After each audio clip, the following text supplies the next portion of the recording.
Operation Sindoor జిందాబాద్. ఈ యొక్క operation Sindoor అంటే ఎంతోమంది కష్టం ఉంది దాంట్లో. త్రివిధ దళాలు, ప్రధానమంత్రి, రాష్ట్రపతి, హోంశాఖ మంత్రివర్యులు, ఫారెన్ అఫేర్స్ మినిస్టర్, మిలిటరీ, అంటే ఎంతోమంది ఉన్నతాధికారులు కూర్చొని ఎంతో ఆలోచించి, అంటే మనకు ఒక కాన్స్టిట్యూషన్ ఉంది, అలాగే మనం ఐక్యరాజ్య సమితి గురించి సంబంధించి కూడా కొన్ని నిబంధనలు అన్ని రకాలుగా ఆలోచించి, అంటే టెర్రరిస్టుల మీద, అంటే ఈ యొక్క ఉగ్రవాదుల మీద దాడి. ఈ దాడిని మనం అందరూ కూడా గర్విస్తున్నారు. ఇండియా ప్రౌడ్ లాగా ఉంది. ప్రస్తుతం ఫస్ట్ టైం, అంటే దేశ చరిత్రలో మోడీ ప్రభుత్వం తీసుకున్న నిర్ణయానికి ఫస్ట్ టైం చరిత్రలో అందరూ స్వాగతించారు. అందరూ కూడా దీన్ని మద్దతు ఇస్తున్నారు. ఇవ్వాల్సిందే. అయితే కొంతమంది అంటే వ్యంగ్యంగా వ్యాఖ్యలు చేస్తున్నారు. వాళ్ళకి చెప్పేది ఒకటే, చాలు, మీరు చేసింది చాలు. ఎందుకంటే ప్రతిసారి ఏదో రకంగా మీరు అంటే ఇది రాజకీయం చేసుకుంటే అది వేరే విషయం. ఇది దేశ భద్రత కోసం ఉగ్రవాదులు దాడులు చేశారు, ఎంతోమంది మనం చంపేశారు. సింధూర్ అంటే మహిళల యొక్క సింధూర్ తీసేశారు ఈ టెర్రరిస్టులు. అప్పుడు మీ నోటకెళ్ళి మాటలు రాలేదు. ఇప్పుడు వ్యంగ్యంగా మాట్లాడుతున్నారు. ఈ వ్యంగ్యంగా మాట్లాడే వారికి ఒకటే, మీరు దేశం వదిలి వెళ్ళిపోండి. మీరు ఈ దేశం ఉండే అర్హత మీకు లేదు. ఎందుకంటే దేశ భద్రత కోసం మేము మాట్లాడుతున్నాం.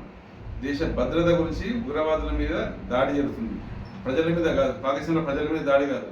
అక్కడ పాకిస్తాన్ మిలిటరీ ఈ ఉగ్రవాదులకు సాయం చేస్తుంది. ఎందుకంటే చనిపోయిన టెర్రరిస్టులకు వాళ్ళ చనిపోయినప్పుడు ఆ కార్యక్రమంలో దగ్గరుండి చేశారు వాళ్ళు. అంటే ఇంత కూడా తెలివి లేదు మీకు. ఈ ఉగ్రవాదుల దాడిని ప్రపంచ దేశాలంతా ఖండిస్తున్నాయి. పాకిస్తాన్ అంత ఓపెన్గా, ఇప్పుడు సోషల్ మీడియా ఉంది కాబట్టి అన్ని బయటపడుతున్నాయి. లేకుంటే ఏ మీడియా ఫస్ట్ చూపించేది లేదు. ఒక republic TV, India Rajat Sharma గారిది, జీ న్యూస్ కొన్ని మాత్రమే చూపిస్తున్నాయి. మిగతా వాళ్ళంతా నిద్రపోయారు ఇన్ని రోజులు. ఒకటే చెప్తుంది ప్రజాసంకల్పం, దయచేసి అంటే ఒక అధికారులు, మహిళా రత్న, జాతి రత్నాలు వాళ్ళు వెళ్ళి ఈ యొక్క ఆపరేషన్ సక్సెస్ చేశారు. మనం గర్వపడాలి. అంతేగాని వ్యంగ్యంగా మాట్లాడితే మాత్రం మీరు ఈ దేశంలో ఉండే అర్హత లేదు. అసలు ప్రజలారా ఇలాంటి వారిని మనం దేశం నుంచి తరిగి కొట్టాలి. ఎందుకంటే రాజకీయాలు వేరే, దేశ భద్రత వేరే, టెర్రరిస్ట్ వీళ్ళ దాడులు ఇవి. రాజకీయాలు చేసుకుంటే మీరు ఏమన్నా మాట్లాడుకోండి. అంతేగాని దేశ భద్రత విషయంలో మీరు వ్యంగ్యంగా దేశం గురించి, మోడీ గారి గురించి, ఈ సైనికుల గురించి, వీరి గురించి మాట్లాడితే మాత్రం సహించేది లేదు. ప్రజలారా గుర్తుపెట్టుకోండి. సోషల్ మీడియా వేదికగా వాళ్ళని మీరు వాళ్ళకి చెప్పాల్సింది ఒకటే, మనం ఎందుకంటే విజ్ఞత, మనం ఒక చదువుకున్న వాళ్ళకి సంస్కారంతో మాట్లాడాలి. మనం కూడా వాళ్ళను దేశం నుంచి తరిమి కొట్టే విధంగా మీరు స్పందించండి. మనము వాళ్ళు వ్యంగ్యంగా మాట్లాడరు, మనం వ్యంగ్యంగా వద్దు. మనం వీళ్ళని దేశం నుంచి తరిమి కొట్టే విధంగానే మనం స్పందించాలి. దయచేసి ప్రతి ఒక్కరికి చెప్తున్నాము, ఈ యొక్క ఉగ్ర దాడిని మనం అందరము, అంటే భారతదేశం గర్వపడుతుంది. అంతేగాని ఇష్టం వ్యాఖ్యలు చేయకండి.